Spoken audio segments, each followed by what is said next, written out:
இன்றைய தினமலர் செய்தியில் 75% சொத்துகள் மக்களுக்கே அர்ப்பணிப்பு, மகனை இழந்த வேதாந்த நிறுவனர் அறிவிப்பு.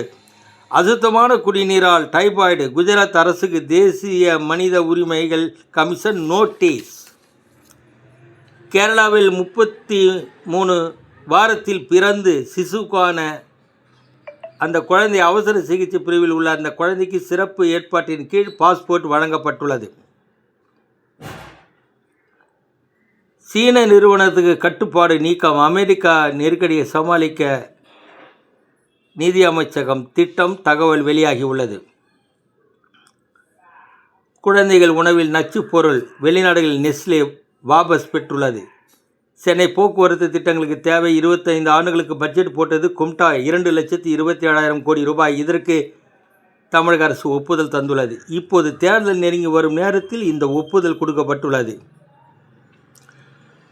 பணி நிரந்தரம் கோரி தமிழ்நாடு அனைத்து துறை மாற்றுத்திறனாளிகள் பணியாளர்கள் கூட்டமைப்பு சார்பில் சென்னையில் போராட்டம். கத்தியால் குத்தி பெண் எரித்து கொலை, அரும்பாக்கத்தில் பட்டப்பகலில் கொடூரம்.